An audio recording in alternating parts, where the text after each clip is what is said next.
Well, hey guys, it's Thorzax here. And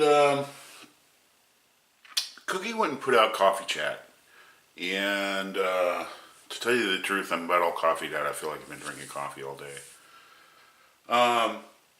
When he put it out in Coffee Chat, he put out, what gun do you shoot the most? Or if there was a gun that, you could only have one gun, which one would it be?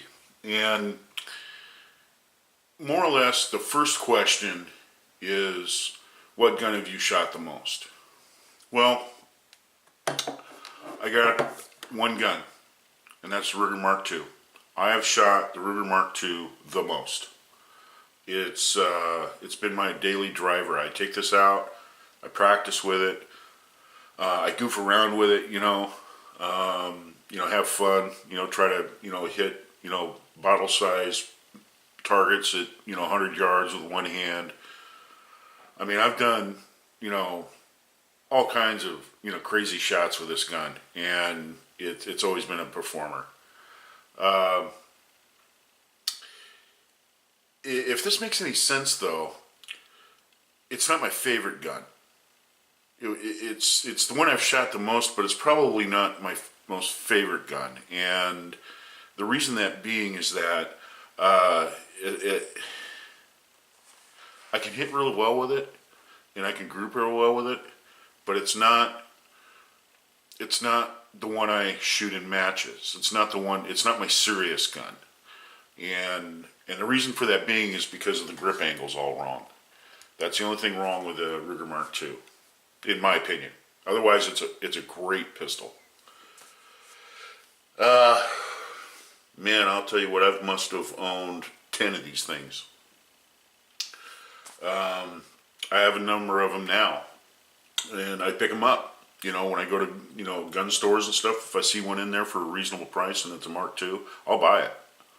I'll look it over first, make sure it's in good shape, and if it's in good shape, I'll buy it. I'll buy it for a fair price.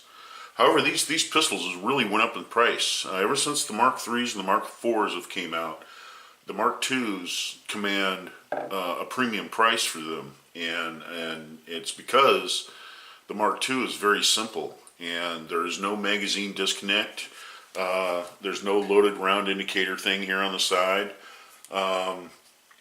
Everything's straightforward in there. I mean, you can get rebuild kits for these, for the sears, the hammers, the spring kits, the mainspring.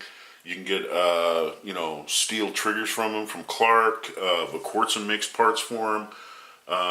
You can send this off to Clark, and Clark can do a trigger job on it, and they'll put a match grade barrel on it for you.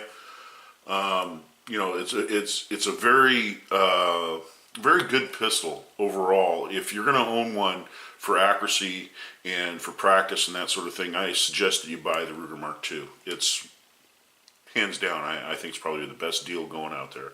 Very accurate. However, the Ruger Mark I, when it first came out, Bill Ruger, was answering a contract for the Department of the Army. The Army wanted to come out with some training pistols that were inexpensive but durable. And what he did, Bill Ruger, is that he designed the Mark I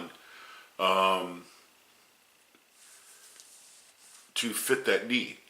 And what he ended up with was a very accurate pistol for a cheap price. Now, back in the day, say like a High Standard or a Smith 41 or any of the Hammerleys, the Smith 46, those auto-loading pistols, they were commanding a premium price as match guns. And so, you're looking at, back in the day, like $110 was a lot of money. That was a lot of money. I mean, that was like a house payment back then. In the 1950s and 60s, I mean, you could buy a house for that, monthly payment. Bill Ruger came out with his Mark I series, and he came out with these for right around $30, $35.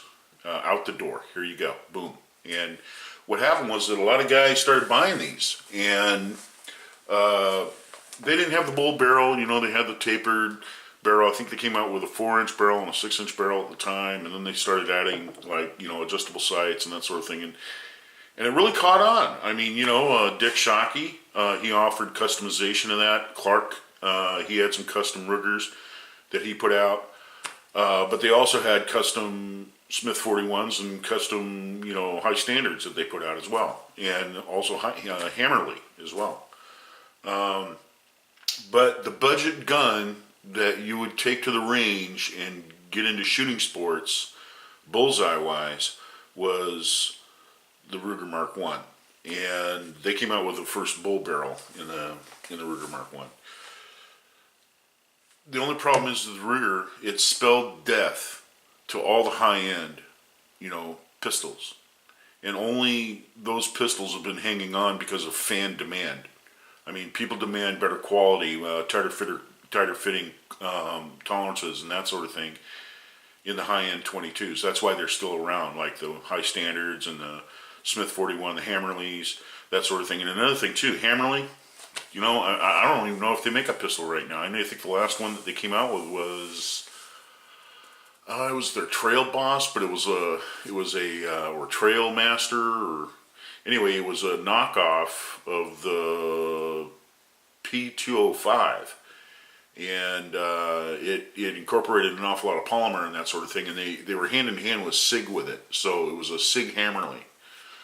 So it wasn't really a true Hammerly, but they're good pistols. They're great pistols. I'm not knocking them.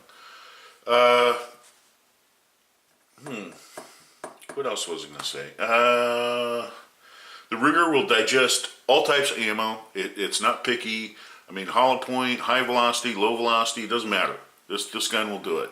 And that's another reason why this would be my daily driver. You know, this is the reason why I shoot this one the most. It's not real picky about ammo. I can use budget ammo in it and go out and have fun for the day. Small game hunting, that sort of thing I can do with this pistol. And, you know, it doesn't cost me a lot of money to shoot.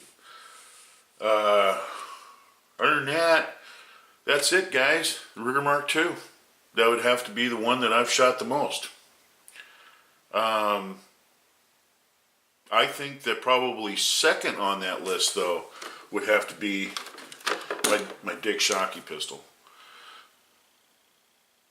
My Dick Shockey pistol and me go way back, and it was one of the first custom guns I ever had.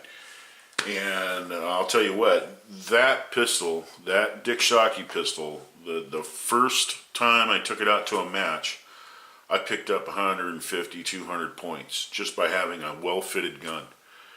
It does make a difference, you know. You just can't go out there with Joe Schmuckatellity's, you know, so-called match pistol and go out and shoot bullseye. I mean, you know, having a custom gun really means an awful lot, and there is an awful lot of accuracy involved. When you get a gun accurized, the pistol smith has to know what he's doing. So anyway, other than that, don't really have much else to talk about. This is Thor's Axe. That's my take on that. So anyway, until the next video, this is Thor's Axe, signing out, guys.